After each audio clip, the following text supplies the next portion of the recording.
Good evening. We begin tonight with breaking developments from the Middle East that have dramatically escalated the conflict in Iran. In a major incident that occurred just hours ago, an American F-15E Strike Eagle fighter jet was shot down deep inside Iranian territory. One crew member has been rescued and is receiving medical treatment, but a massive search and rescue operation is still underway for the second service member. This marks the first time since the war began 5 weeks ago that a U.S. jet has been downed by enemy fire over Iran, and the situation on the ground is rapidly evolving. Anchor serious, informative. Let's break down what we know at this hour. The two-seat F-15E Strike Eagle, a Boeing-made aircraft designed for both air-to-air and air-to-ground combat missions, was conducting operations over central Iran when it was struck by Iranian fire. Both crew members, a pilot and a weapons systems officer, successfully ejected from the aircraft. U.S. Special Forces launched an immediate combat search and rescue operation, deploying helicopters and support aircraft deep into Iranian airspace. One crew member was located and rescued alive on Iranian territory.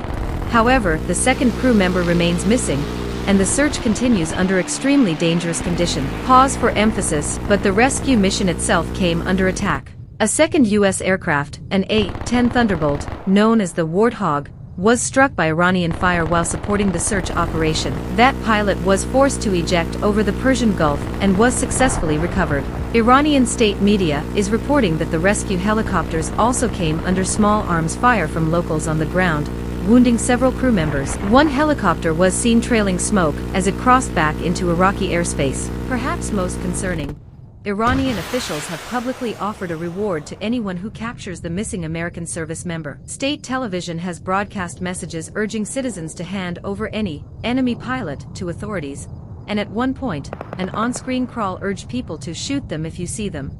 This represents a dangerous escalation in what is already the most intense conflict in the Middle East in decades. This incident raises serious questions about American air superiority in the region. For weeks, President Trump, Defense Secretary Pete Hegseth, and senior military commanders have repeatedly claimed that the United States had achieved complete dominance of Iranian airspace. Just 2 days ago, President Trump stated there was not a thing Iran could do to stop potential strikes on oil infrastructure, claiming Iran had no anti-aircraft equipment. Today's events tell a different story. Military analysts believe the F-15E was likely brought down by a man-portable air defense system, essentially a shoulder-fired missile that survived the initial waves of American airstrikes. Former Australian Air Force officer Peter Layton identified the downed aircraft as belonging to the 48th Fighter Wing based at RAF Lakenheath in the United Kingdom. This is not the first loss the U.S. has suffered in this campaign.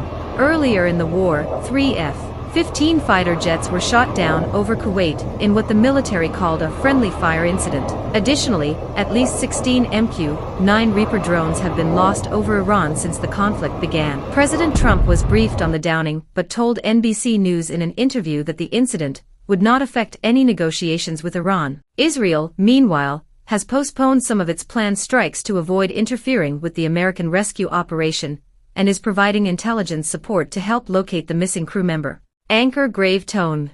As this rescue operation unfolds, the broader war continues to intensify across the region. The human toll is staggering. According to the latest figures, more than 2,000 people have been killed in Iran since U.S. and Israeli strikes began on February 28.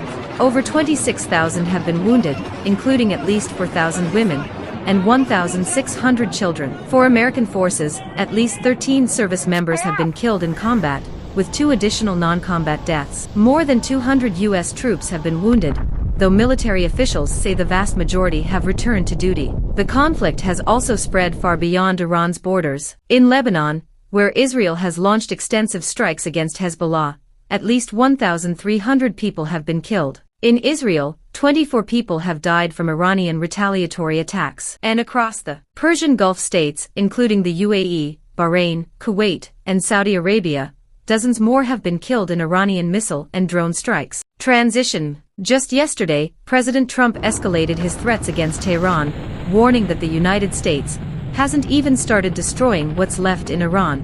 He posted video of a bridge being bombed near Tehran and threatened to strike power plants, energy facilities, and other civilian infrastructure unless Iran accepts American terms to end the war. The strike on that bridge killed 8 people, according to Iranian officials, who said the structure was still under construction. Iran's foreign minister called the attack a war crime, stating, "Striking civilian structures, including unfinished bridges, will not compel Iranians to surrender." Anchor concerned, "The economic consequences of this war are being felt worldwide." Iran continues to block the Strait of Hormuz, through which 20% of the world's oil normally flows. Oil prices have surged, with Brent crude reaching as high as $119 per barrel over the past week.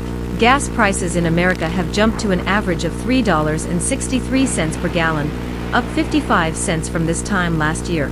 The International Energy Agency has released 400 million barrels of oil from strategic reserves to stabilize markets, with the United States contributing 172 million barrels from our strategic petroleum reserve. Next week, the UN Security Council is expected to vote on a resolution to secure transit passage through the Strait of Hormuz. But with Iran showing no signs of reopening the waterway, global trade remains severely disrupted. In his budget proposal announced this week, President Trump is asking Congress for $1.5 trillion in defense spending for fiscal year 2027, a 42% increase, and the largest such request in decades. The administration says this funding is necessary to sustain operations in the Middle East and rebuild depleted weapons stockpiles. Anchor reflective, forward-looking. As we track this developing story tonight, the immediate focus remains on the rescue operation for that missing American service member. Military families across the country are watching and waiting. The crew member's identity has not yet been released pending notification of next of kin. President Trump stated earlier today that he still expects to wind down the war shortly, though it remains unclear how that objective can be achieved while key American demands, including regime change and Iranian unconditional surrender, remain unmet. We will continue to monitor this situation throughout the evening and bring you updates as they become available. For now, our thoughts are with that missing service member, the rescue teams working under fire to bring them home, and all American military personnel that one of the world's most dangerous conflicts serving right in now harm's way tonight might be closer Pause, to ending. Stay with us. But nobody We'll have is telling more the after full this truth. break.